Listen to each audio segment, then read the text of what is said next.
आज हम लोग क्या पढ़ेंगे? Armature winding.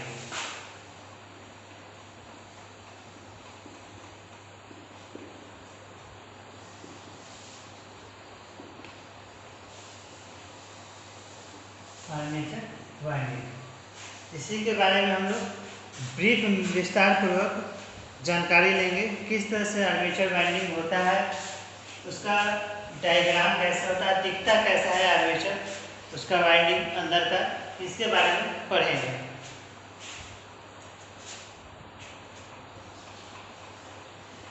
तो नोट्स है कि डीसी जनरेटर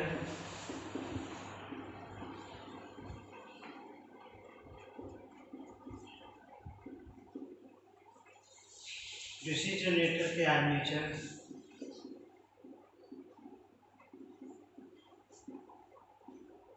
डीसी जनरेटर के आर्मेचर में की जाने वाली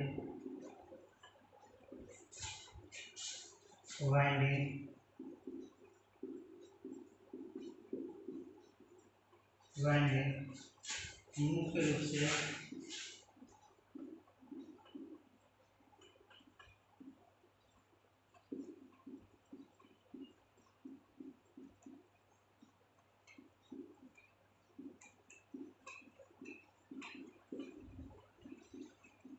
जो प्रकार के होते हैं। पहला होता है लैप वाइंडिंग।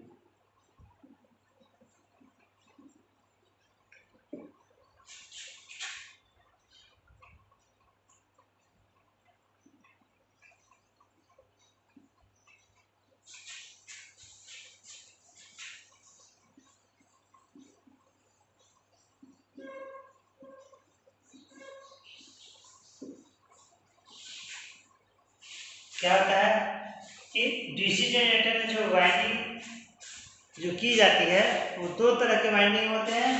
पहला क्या होता है लैप वाइंडिंग,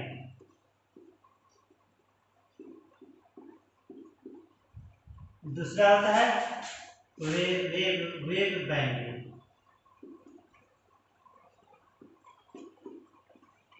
ये दोनों प्रकार के वाइंडिंग के बारे में हम अभी पढ़ेंगे। लैप वाइंडिंग क्या होता है, वेव वाइंडिंग क्या होता है, किस तरह से दिखता है, इसके बारे में जानकारी लेंगे। सबसे पहले देखेंगे कि लैप वाइंडिंग होता है क्या। तो इस प्रकार की वाइंडिंग में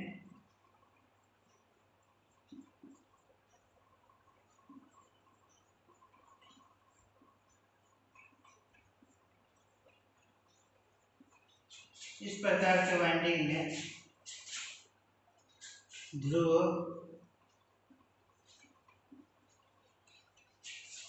यानी कि पोलो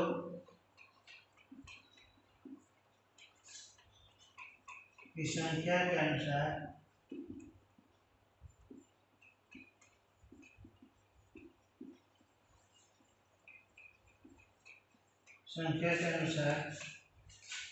चालकों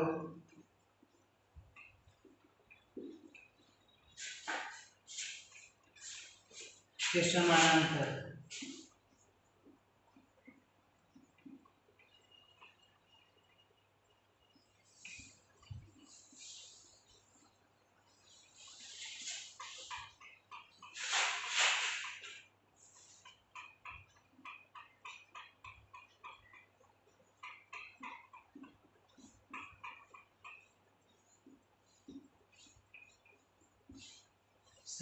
पथ बनाया जाता है।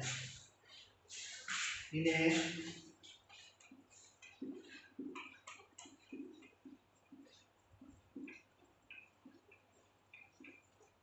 समानांतर वाइंडिंग भी कहते हैं। यह लैप वाइंडिंग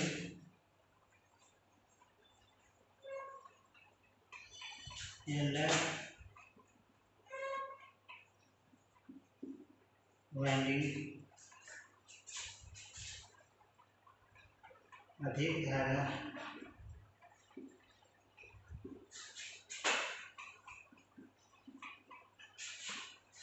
और कम वोल्टेज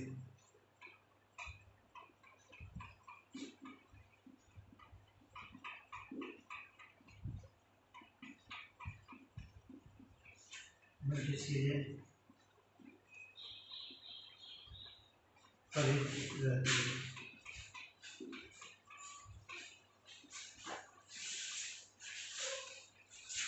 तो अब देखते हैं कि लैप वाइंडिंग का डायग्राम किस तरह से होता है।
यही है आपका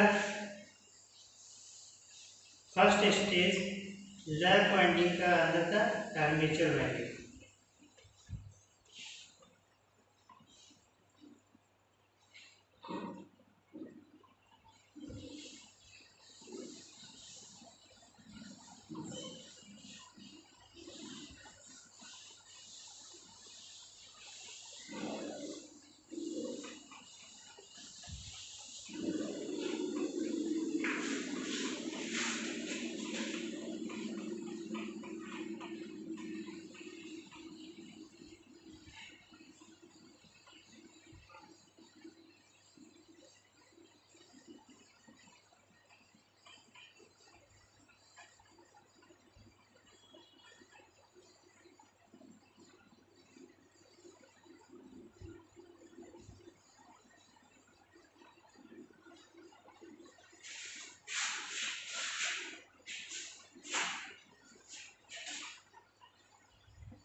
ये क्या है? टिप्ड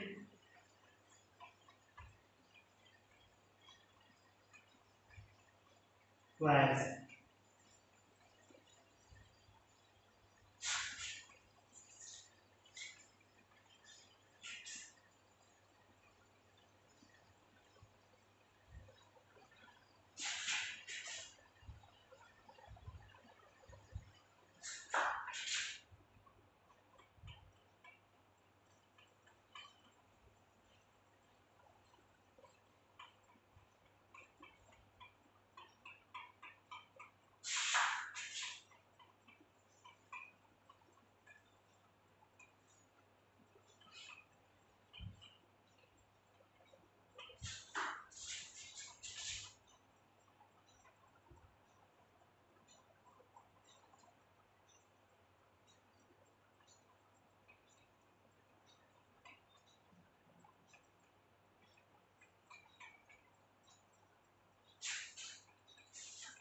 ये क्या है?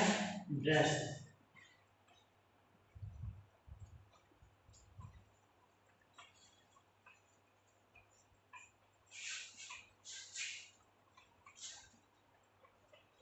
ये क्या है? ब्रश। यानी कि जो कार्बन जो जम जाता है उसको क्या करता है?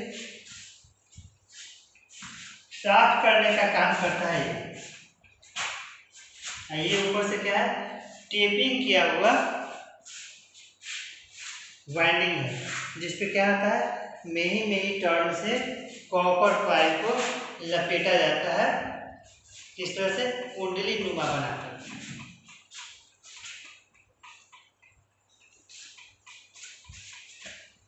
अब देखते हैं कि जब ये हो जाएगा तो कंडक्शन कैसा होगा। इसका जो कंडक्शन होगा एक दूसरे से जो धारा फॉलो करेगी वो कैसा दिखेगा।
देखिए क्या कहा है कि डीसी जनरेटर में आर्मेचर में की जा रही वाली वाइंडिंग, यानी कि ये जो डीसी जनरेटर है उसका ये आर्मेचर वाइंडिंग है, इतने तरीका से ये किया हुआ रहेगा।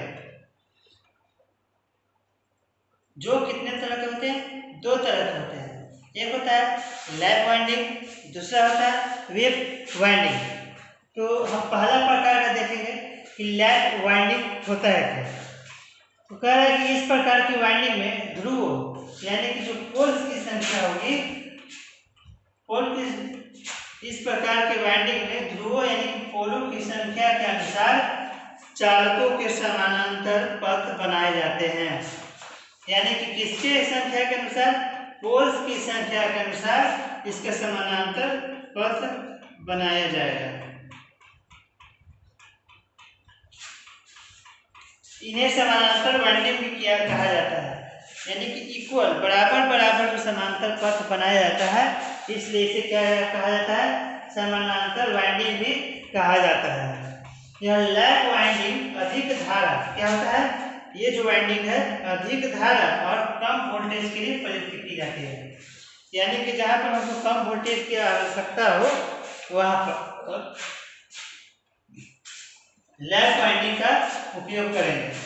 तो सबसे पहले देखते हैं कि ये क्या है? एक कंडक्टर है जिसमें कॉपर कॉइल से लपेट दी गई है।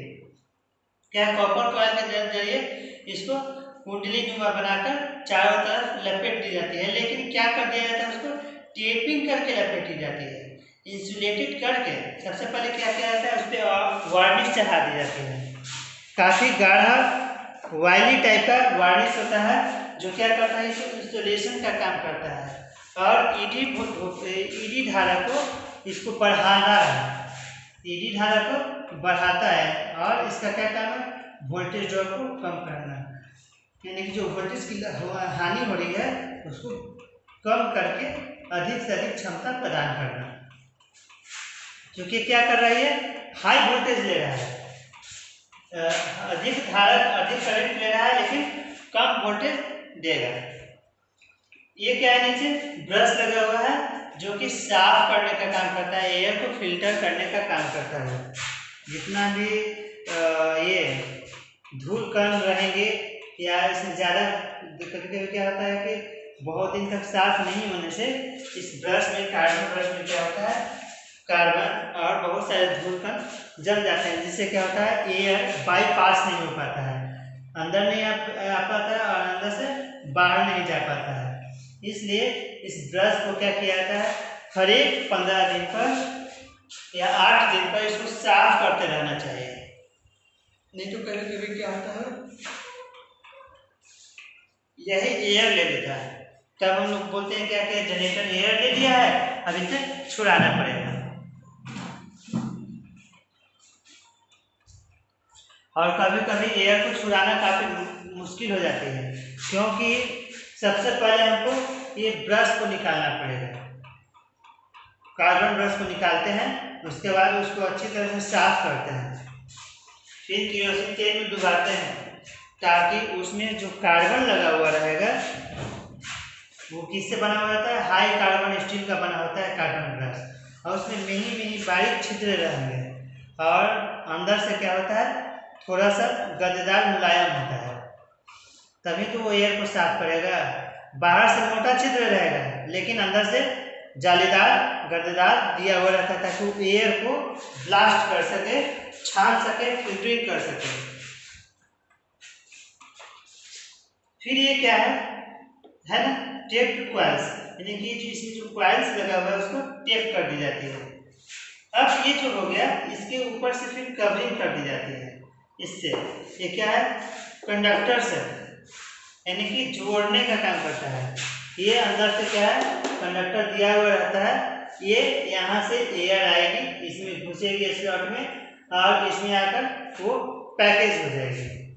जब तक वो अंदर एयर रहेगा, जब तक ये ब्लास्ट ना करे। ब्लास्ट करने का मतलब बम ब्लास्ट नहीं, ब्लास्ट मतलब क्या होता है कि एयर को गर्म होने तक उसमें इसको नमी को बरकरार रखेगा, यानी कि ठंडापन को बरकरार रखेगा।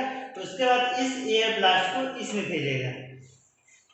इसमें से जब जितना नमी इसमें रहेगा ये इसको ऑब्जर्व करते रहेगा, उसके बाद फिर ये स्लॉट के जरिए बाहर निकाल देगा। लेकिन निकालने की प्रक्रिया में क्या होता है कि कार्बन ब्रश में क्या होता है, अधिक घिसावपन होने लगता है। तो इसलिए क्या किया जाता है, यहाँ पर एक जालीनुमा फिल्टर लगा दिया। देखिए यहाँ पर गैप है निकलने के लिए एयर को, यहाँ पर क्या है, स्लॉट बंद कर दी गई है और इसी छिद्र के जरिए यहाँ से धीरे धीरे थोड़ी थोड़ी मात्रा में निकलते रहता है। तभी देखते हैं ना, जब जनरेटर स्टार्ट होता है जहाँ से धुआं निकलता है वहाँ से कितना आवाज़ होता है। क्यों? क्योंकि वहाँ से ब्लास्ट होता है। ब्लास्ट मतलब उसको धीरे धीरे छोड़ता है वहाँ से धुआं को, और जब वो धुआं निकलता है तो क्या होता है, वहाँ से धीरे धीरे ब्लास्ट करता है, तब जाकर वो इतना आवाज़ करता है हमारा जनरेटर। और जनरेटर का क्या काम है, यांत्रिक ऊर्जा को विद्युत ऊर्जा में बदलना। जनरेटर का क्या काम है, यांत्रिक ऊर्जा को विद्युत ऊर्जा में बदलना। लेकिन डीसी मोटर का क्या वर्क होता है, विद्युत ऊर्जा को यांत्रिक ऊर्जा में बदलना। ये दोनों एक साथ किस तरह से काम करेगा, तो कंपाउंड जनरेटर का हम लोग उपयोग करेंगे। कल पढ़ाए थे हम लोग आपको कि कंपाउंड जनरेटर कैसा कैसा होता है। क्या होता है, shunt field winding, series field winding, shunt और सीरीज फील्ड वाइंडिंग बरसते वो कैसा हो, सीरीज में जुड़ा हुआ रहेगा। और उसमें कम्युनिकेटर कितने होंगे, 2 होंगे, क्योंकि दोनों का काम कर रहा है ना, एक मोटर का, डीसी मोटर का, एक डीसी जनरेटर का काम कर रहा है। और वो कितना होता है, ज्यादा किलोवाट वाले क्षमता पर लगाए जाते हैं। कंपाउंड जनरेटर से कितने बल्ब जलाए जा सकते हैं, कम से कम एक बार में 1200 बल्ब जलाए जा सकते हैं 9 वाट का, और 55 पंख है। ये क्या है, यहाँ पर स्लॉट, ये जो बना हुआ है ये दोनों का क्या है, स्लॉट्स है, जहाँ से खांचे बनाए जाते हैं और इसी पर वाइंडिंग की जाती है। यहाँ पर वाइंडिंग में किया हुआ है, पहले इसको अंदर पुट करेंगे, उसके बाद फिर इसे पुट करेंगे। ये क्या है,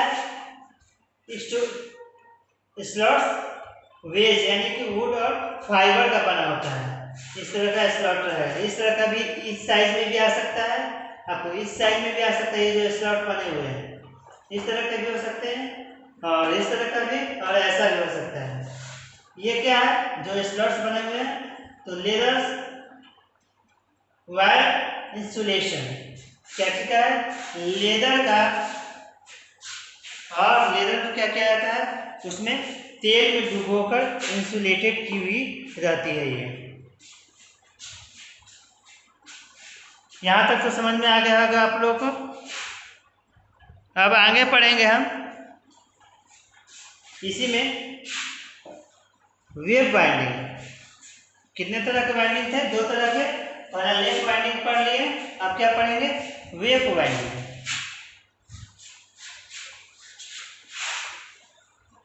देखते हैं वेव बाइंडिंग किस तरह का होता है।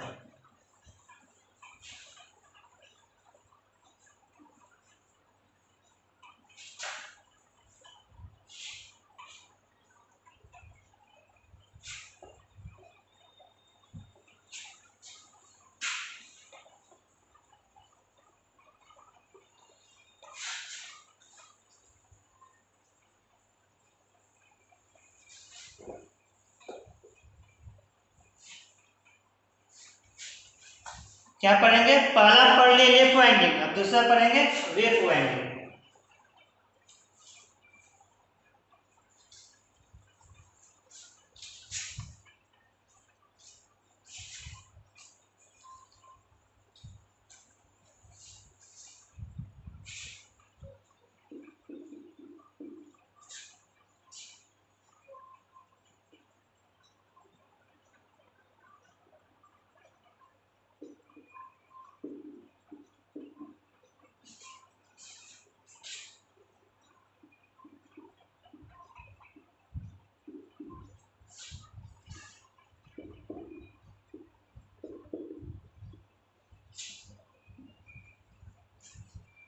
क्या पढ़ेंगे? Wave winding. तो इस वाइंडिंग में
तो क्या होता है वेव बाइंडिंग? तो इस वाइंडिंग में आर्मेचर में सभी चार जितने भी कंडक्टर्स हैं उसमें लगे होते हैं, यानी कि जो इंसुलेटेड कंडक्टर को जो यूज किया जाता है, जैसे हम लोग देखे थे लैप वाइंडिंग में, कुल दो समान पथ में सभी चार दो समान पथ यानी कि दो रास्तों में एक समान चालक को दो समांतर पार्टों में बांट दी जाती है, यानी कि दो बराबर बराबर पथ यानी कि रास्तों में बांट दी जाती है उसको, और प्रत्येक पथ में आधी धारा प्राप्त होती है। अब चूंकि जहां पर एक पथ था, एक रास्ते थे और एक ही पथ से धारा यानी कि करंट फॉलो हो रही थी, तो उससे ज्यादा वोल्टेज मिलेगी। जैसे कि आप दो भाई हैं, एक आपके पास नहीं रहता है, बाहर में रहता है, तो आपको जो भी पैसा मिलेगा वो आप ही को मिलेगा, और अगर वही आपके पास आ जाए मिलेगा तो दोनों को आधा आधा मिलेगा। उसी तरह से यहाँ पर जब सभी को समानांतर भागों में बांट दी गई है तो क्या होगा, सभी में बराबर बराबर वोल्टेज मिलेगी। अगर चार पथ है तो कितना मिलेगा, 0.25 एम्पियर सभी को मिलेगा। अगर 1 एम्पियर धारा बह रही है और 4 पथ है तो कितने होंगे, 0.25 एम्पियर सभी को, चारों को बराबर बराबर मिलेगा। तो ऐसा किस लिए किया जाता है, अधिक वोल्टेज प्राप्त करने के लिए। किस लिए की जाती है, अधिक वोल्टेज प्राप्त करने के लिए।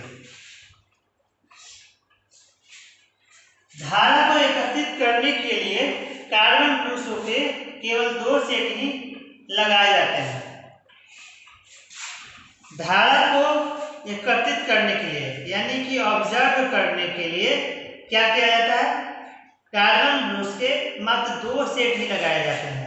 आपको बता चुके हैं कार्बन ब्रूस किस तरह से दिखता है, इस तरह का दिखता है कार्बन ब्रूस।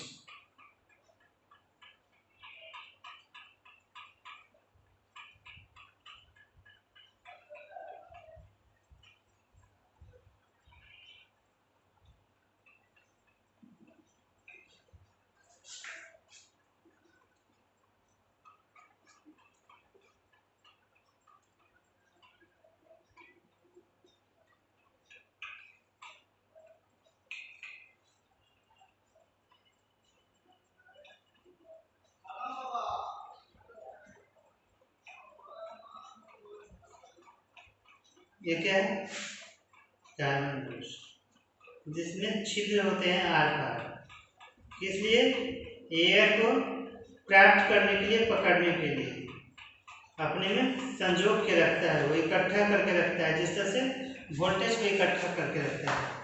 और इसे क्या काम है, एयर को फिल्टर करना है, जो धुआं के रूप में बाहर फेंकता है और बाहर वाला हवा को अंदर लेता है। यही है आपका कार्बन ब्रूस।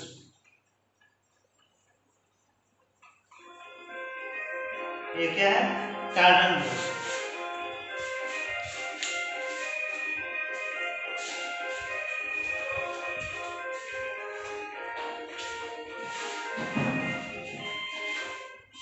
जी सर,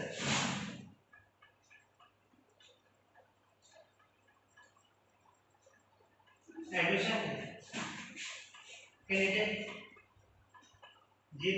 जी सर, हम कहाँ थे खड़ा है, हम तो वीडियो बना रहे हैं।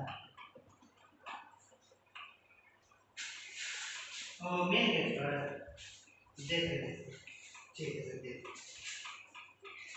हाँ ऑफिस खुला हुआ है, गेट बंद करके सब काम हो रहा है सर, ठीक है सर, देख।